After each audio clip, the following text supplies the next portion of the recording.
Hi guys, welcome back to Gardening with Dave, and you join me on a rather drab, dull, rainy day.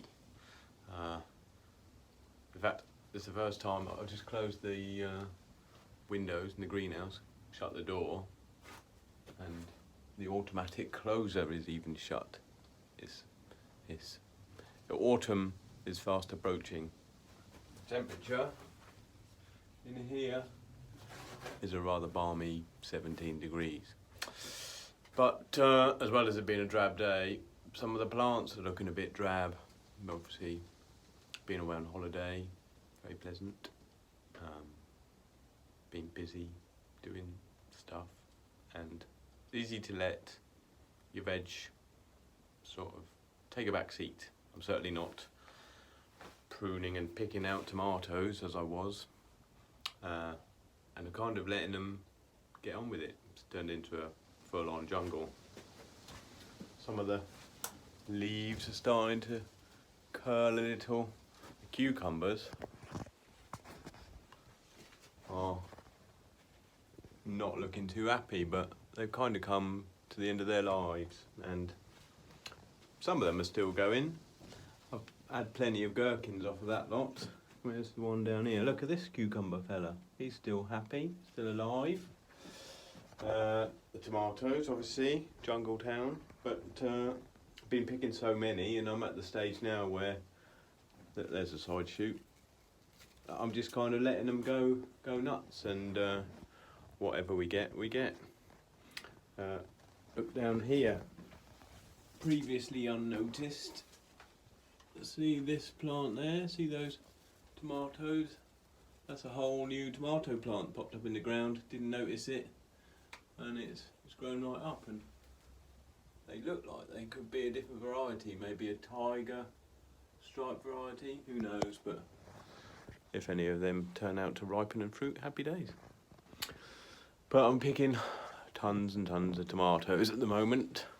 Gonna have to start thinking about sauces and stuff to do with them, but at the moment just sort of picking them and eating them is great to have a variety. But I'm also thinking about next year, and what I've really loved has been the variety, lots of different colours and flavours. So starting to think now about seeds for next year. My what would it be? My granddad's nephew would be my, I don't know, great nephew, great nephew, don't know. Anyway, he grew the same tomatoes for 30 odd years just by saving the seeds from a tomato that he loved every year. He just kept growing it, never bought tomato seeds.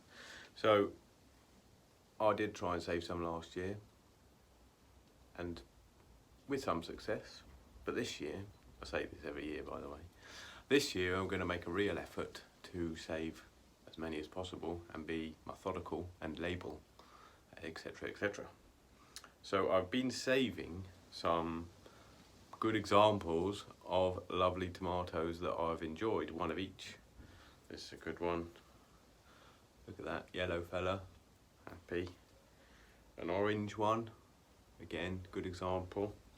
The black raspberries, black strawberries. It's called a black strawberry. It's not a strawberry or a raspberry. It's a tomato.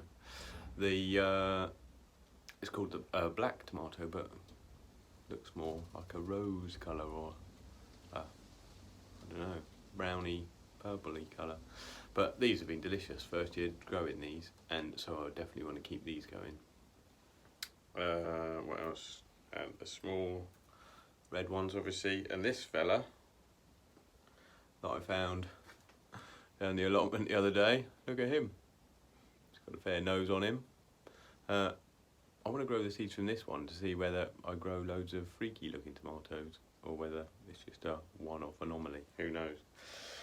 But saving seeds. Now I've had mixed results of saving seeds from the point of view of drying them out. You know, tomato seeds come with like a gel around them, and drying them out, and then they dry too fast or too slowly, or they just don't work very well. So what does work very well is the amount of tomato plants that pop up in the greenhouse the next year from what falls off the plant.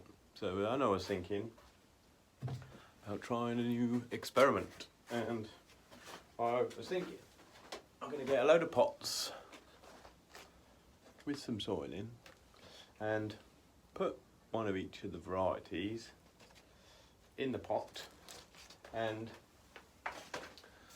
let it decompose in the pot. Don't water it or anything like that, just let it do what it naturally would do in here, in the greenhouse. Just rot down, and then label it, obviously. And then next year, what comes up, hopefully, will be nicely labelled, and I will be able to harvest and grow that variety. So, that's my plan. Now also with seeds, I want to save things like my courgette seeds, and you can't avoid some of your courgettes getting a bit big. I like this fella. Now this was the small green, supposed to be about yay big. Gorilla is called, not gorilla, but gorilla as in on your barbecue. And they were delicious. And this one got out of hand when I wasn't looking, and I picked it, but it's when they get this big that you get the great seeds. So I've let loads of them grow. I've got the yellow ball variety and the green ball and the light green normal courgette and the dark green normal courgette, and I've let one of each grow huge. Also, interestingly, they keep a lot longer when they're bigger, like this. So I'll probably still eat this one, but I will remember to harvest the seeds and label them and keep them for next year, because in fact this one, I never grew this one. This was from a saved seed, but some seeds are labelled F1, and that means they've been sort of crossbred, engineered if you will, to grow a specific variety. And this was a saved seed, but I didn't grow these before, never grown them before in my life. And if you grow an F1, if you grow the seeds from an F1 plant, you often get one of the parent varieties. So I think it might have been a light ball coloured one that the seed came from, and look what I got. Weird pear-shaped grill one. So I'm going to endeavour to save those. Obviously the peppers as well, I've harvested lots of peppers. And I need to remember to save the seeds from those. Obviously saving cayenne seeds is easy enough. Look at that fella, very happy plant. That's easy enough because you let a lot of those dry out, they go red and you dry them out, and then they're full of seeds and just naturally save themselves because you keep them in your cupboard and use them as dried chilies. Padrons, going to have to endeavour to save some padrons because they have been amazing. And interestingly, do you remember we pruned some of our peppers and we were testing whether pruning or unpruned would be better? And I think with padrons, unpruned was better. Unpruned created the king padron here, and have had, I don't know, maybe 30 padron peppers off of that. We picked a load again the other day, and there's still more coming, still happy. In the right conditions, you can keep pepper plants for 2 or 3 years, but that will involve taking them indoors, so let's see how that works out. Other ones, another interesting thing, I think the larger the pot, the happier the plant. Probably because it dries out slower. So on those days when you forget to water, or you've gone away on holiday, or just in general, they hold more water, hold more moisture, and the plant is happier as a result. The aubergines, some of the aubergines in larger pots have maintained their happiness, as it were. Still getting some flowers appearing, and hopefully, if we have a good September, which we often do, I should get plenty more. Same with the peppers. We've got a yellowy leaf, so I might give them another feed, see if that was the issue. But some plants just naturally come to the end of their life and give up. hey ho. Like, these melon plants aren't looking that happy, and the melons have not really got very big. Same as last year, they never got very big. In fact, they're growing kind of funny. But the great thing about gardening is there's always next year. So, this year, do you remember in the plant, in the bed just here, some weird things came up and we didn't know what they were? Well, they were pumpkins, small one, larger one, and at the allotment, some very weird pumpkins. So, let's go and have a look at that. Like that. Actually, that's not a weird specimen, is it? That is a prime specimen of a pumpkin. But, how about these? This fella is not a prime specimen. I mean, he is cool, but that's a funny shape, isn't it? That's our marrow / pumpkin. Another pumpkin at the back. Pretty normal, happy days. And then this weird, it's almost triangular one. Very strange. And he's got an odd bump on him as well, but don't know what that is. So yeah, but when it comes to pumpkins, my neighbours have some impressive skills. There's a couple of brothers. They've got the pot next door to me. And check out those fellas. Huge. Sure they won't mind me popping over. Look at them. Unbelievable. Give you an idea of scale. Look at that. Good skills, chaps. So, maybe next year I'll have a go at some unfeasibly giant pumpkins too. Anywho, it's all about this season, and I have just dug up half of my row of carrots because it's starting to go a bit yellowy. And check out them fellas, they're the best ones, the Instagrammable ones. Then there's these fellas,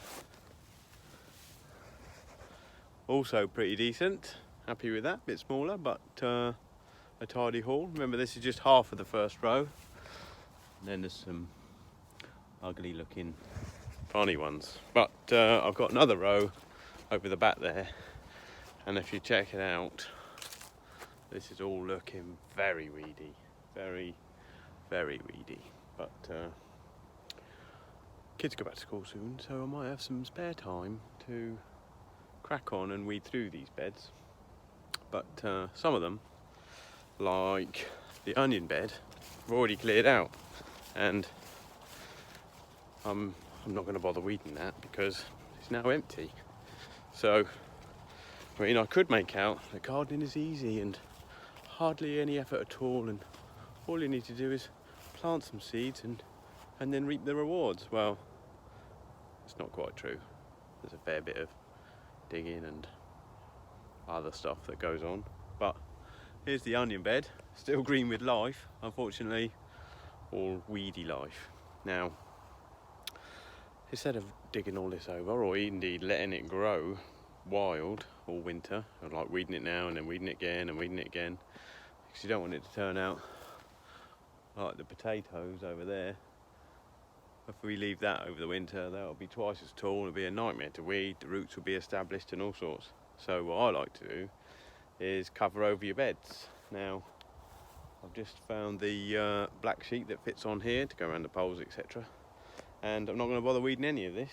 All I'm going to do is trample down any of the big weeds, pull out my stakes, make sure there's nothing that doesn't need to be under there. Some of the old suspect gherkins that got a bit big and then went a bit yellow, very bitter when they're yellow, so can't eat those. But leave all that in there as well. Any weeds that you pull, just trample them down, and then I'm going to cover them over with the black plastic. Then next spring, pull back the plastic, and you've got lovely bare ground that might need a little rake before you plant the seeds. In fact, this bit of plastic here has been on this section for the past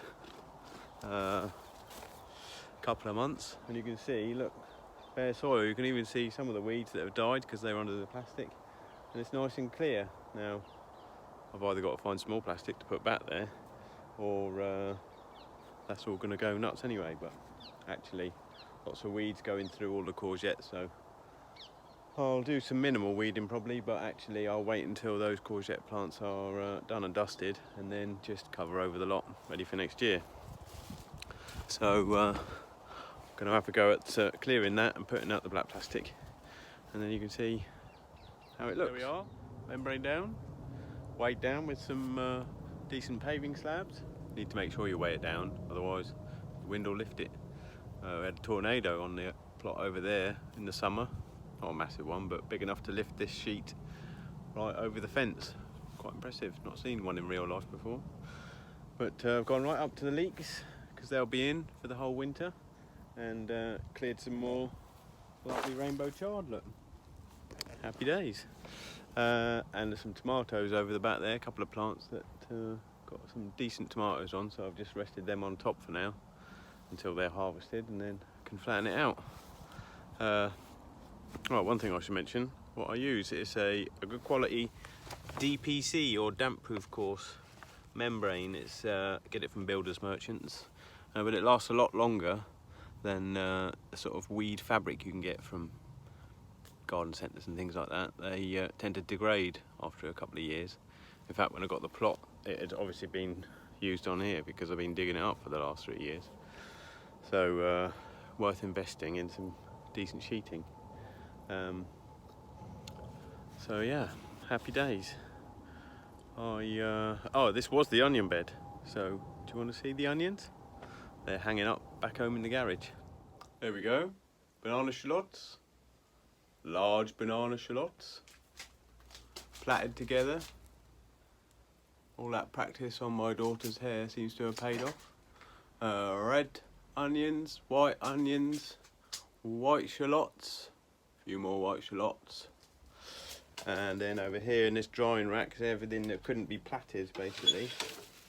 Some smaller shallots that probably won't go around to eating these, and they'll be perfect to go back in the ground next year to get 9 or 10 more from this one. Also some garlic down the bottom and some other ones, and there's a load more red onions drying over there too. So hopefully we won't need to buy any onions for another year, which would be quite cool. That was the whole idea this year, was to try and grow as much stuff as possible to avoid having to buy any. The old 0 air miles, organic food and all that.